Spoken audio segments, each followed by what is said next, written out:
Mesdames, Messieurs, bonsoir et bienvenue dans cette session d'information, le sommaire.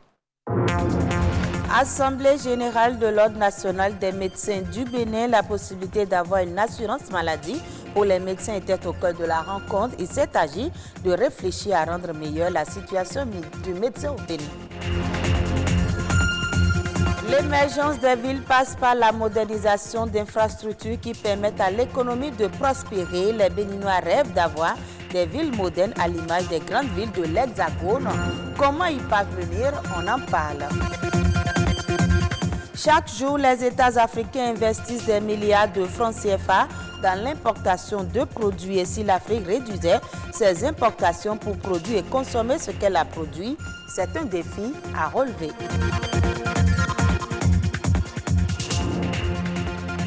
Comment rendre meilleure la situation du médecin au Bénin? C'est l'une des interrogations autour desquelles s'est tenue l'Assemblée générale de l'Ordre national des médecins du Bénin. Une deuxième réunion à l'issue de laquelle les disciples d'Hippocrate ont été plus informés sur la possibilité d'avoir une assurance maladie pour les médecins. Plus de détails dans ce reportage de Rodrigue Babagbeto. Un médecin en bonne santé et dévoué à la tâche, c'est bon pour la population et nous sommes prêts à l'accompagner, à l'amener à ce niveau-là. Et pour un accompagnement adéquat, il faut se remettre en ordre de bataille et être au même niveau d'information. C'est ce qui donne tout son sens à cette réunion, la deuxième édition de l'Assemblée générale de l'Ordre national des médecins du Bénin. Une rencontre de conseillers nationaux de l'ordre ainsi que des délégués avec pour but assurer une meilleure marche des activités de l'ordre face aux différentes réformes que connaît le secteur de la santé. Nous sommes là dans une période où il y a des réformes dans le secteur de la santé de la part du gouvernement, de l'État. Et on se pose quelques questions sur les nouveaux organes qui sont créés. On veut bien comprendre pour mieux adhérer et donc nous aurons à y travailler aussi. Les médecins sont répartis sur toute l'étendue du territoire et donc ils ont certaines questions qui se posent, certains soucis qui sont différents selon que l'on soit à Cotonou ou à Tchoumi-Tchoumi. Eh bien, ils vont poser leurs problèmes, leurs attentes et ensemble, on va réfléchir à comment faire pour apporter des solutions. Et pour assurer une meilleure santé des médecins eux-mêmes, les disciples d'Hippocrate songent à la mise en œuvre d'une option de facilité pour la prise en charge des médecins. Assurance maladie collective des médecins, mécanismes et plans de mise en œuvre, voilà un des thèmes sur lesquels se sont penchés les participants. Quand le médecin est malade, quand la famille du médecin est malade, ce que nous interdisons aux autres, c'est ce que nous faisons de l'automédication. Étant médecin, nous prescrivons nous-mêmes, alors qu'il faut pouvoir aller vers un confrère, se faire consulter, faire consulter sa famille et tout. Et pour ça, ça a un coût. Alors nous sommes souvent désemparés parce que le médecin au Bénin n'est pas très riche, contrairement à ce que les gens pensent. Eh bien, quand on n'est pas riche, il faut être malin. Donc on va essayer de mettre en application ce que nous avons pensé par rapport à une assurance maladie. La prochaine assemblée sera témoin de la mise en application ou non des différentes recommandations faites à cette rencontre. En attendant, l'Ordre national des médecins du Bénin se veut un ordre fort, respecté des médecins et de toute autre corporation. Je l'annonçais dans les titres, les Béninois rêvent de voir les villes du Bénin telles que Cotonou, Paraco, Porto Novo ou encore Nati Tengou à l'image des grandes villes du monde. Ils n'hésitent pas surtout à comparer les villes du Bénin, notamment la capitale économique, aux grandes métropoles. Selon les spécialistes, c'est une comparaison qui n'a pas sa raison d'être si l'on se réfère à l'origine de ces villes. Est-il alors possible de moderniser les villes béninoises? Élément de réponse dans ce reportage de Omolade Nadège Sani. Nombreux sont les Béninois qui rêvent sans doute de voir Cotonou à l'image des grandes métropoles comme Londres en Angleterre ou Venise en Italie. Une comparaison entre Cotonou et ces villes du monde laisse croire que Cotonou est bien loin de réunir les critères qui font d'une ville une cité attrayante. Ces villes, pour la plupart, ont suivi plusieurs transformations, d'autres ont été totalement détruites et reconstruites selon la vision des responsables en charge de sa gestion. Un schéma national du territoire existe désormais au Bénin et a le mérite d'organiser en fonction des vocations l'espace national. Donc le défi aujourd'hui, c'est de faire en sorte que les villes, nos communes se dotent donc de documents de planification spatiale. La mise en œuvre du document s'avère nécessaire pour donner par exemple à Ouidah sa vocation de ville touristique et à Cotonou son statut de ville d'affaires.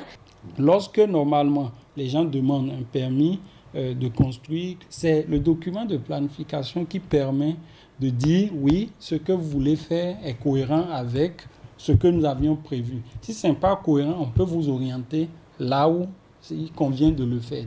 Tout projet d'aménagement du territoire requiert l'expertise d'un architecte. C'est aux spécialistes de rendre la ville attractive et susciter l'admiration auprès de ses visiteurs. Qu'on décide aujourd'hui de faire de Gary un très grand centre d'affaires. Un peu comme le World Trade Center, de grands tours administratifs, des tours des banques, ici ou ça, pour faire des affaires, pour générer de l'argent. Pas impossible de le faire, mais vous le faites et ça va vous coûter ce que ça va vous coûter. La beauté d'une ville ne se limite pas à ses édifices, il faut qu'elle dispose de parcs, de centres de loisirs et de détente pour l'embellir. Parce que si nous libérons les marécages, nous aurons réglé plusieurs problèmes en même temps. D'abord, nous pourrons disposer d'espace pour donner une bouffée d'oxygène à notre ville Cotonou en aménageant des espaces boisés, des parcs. Et deuxièmement, nous pourrons assainir notre ville. En dehors des places publiques, les quartiers et la qualité architecturale des bâtiments qui s'y trouvent donnent aussi à la ville son caractère atypique. Faire des habitations en hauteur, ce n'est pas dans nos cultures, mais nous sommes obligés d'en venir. On ne peut pas continuer à faire des extensions de lotissement alors que les centres-villes ne sont pas encore densément occupés. Il faut densifier l'habitat. Une ville est aussi belle si ses artères sont assez larges et des voies de circulation plus rapides. Actuellement, différents chantiers sont en cours d'exécution pour rendre nos villes plus modernes et attrayantes. L'Afrique doit relever de nombreux défis. Le continent doit pouvoir proposer et consommer ses propres produits. Son essor en dépend, mais c'est également une question d'ordre culturel. Adam Ankounou est entrepreneur africain, il nous en parle. Le consommant local, c'est cultiver local, transformer sur place, consommer ici. Voilà, quand on dit local, c'est toute l'Afrique, c'est le Bénin, c'est le Togo, c'est le Congo, c'est l'Afrique du Sud, c'est le Maroc, tout ça là, on appelle ça local, c'est l'Afrique. Le consommant local rencontre de gros défis. Le premier est culturel, parce que depuis des décennies, depuis nos indépendances, les colons, le blanc nous a formatés à ne croire qu'aux produits qui viennent de l'extérieur. Donc aujourd'hui, dans nos pharmacies, dans nos supermarchés, nos boutiques sont remplies donc de produits qui ne viennent que de l'extérieur. Et c'est seulement cela que nous croyons. Vous ne pouvez acheter un produit et le consommer que quand vous croyez en ce produit, quand vous avez confiance en ce produit. Donc, et le consommant local a un problème de confiance. Tout ce qui est fabriqué localement n'est pas bien, n'est pas de qualité, ne respecte pas les normes. Voilà, on ne croit pas à nos frères africains.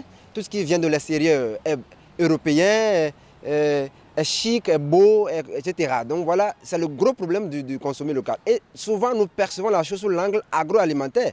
Mais il y a l'angle textile, vestimentaire, il y a l'angle intellectuel, et puis tous les autres angles, l'angle stratégique aussi, politique aussi. Ce défi du consommer local va être relevé, selon moi, à deux niveaux. Le premier niveau, c'est le niveau culturel. Nos parents produisaient africains, ils consommaient africains, ils avaient la santé, ils vivaient longtemps. Donc, consommer des produits de l'extérieur et abandonner les produits locaux, c'est perdre son identité. Donc, c'est une question identitaire. Être africain, c'est produire africain, transformer, consommer africain. Donc nous voulons être nous-mêmes simplement. La deuxième problématique, c'est une problématique économique. Tant que nous devons et nous allons consommer les produits de l'extérieur, nous allons continuer d'enrichir l'Asie, l'Europe, l'Amérique au détriment de l'Afrique qui a un gros problème au niveau politique, au niveau économique, social, la délinquance, etc. Les jeunes qui prennent le bateau, qui se noient parce qu'ils vont aller chercher l'emploi. Donc quand nous nous mettons à consommer, nous allons donner la chance aux entrepreneurs africains de trouver un marché pour leurs produits. Nous allons donner la chance aux entrepreneurs de grandir, donc de consommer la main-d'œuvre locale et de générer des ressources pour permettre à ce que nos pays deviennent indépendants. Voilà donc les raisons principales pour lesquelles il faudra revenir au consommer local.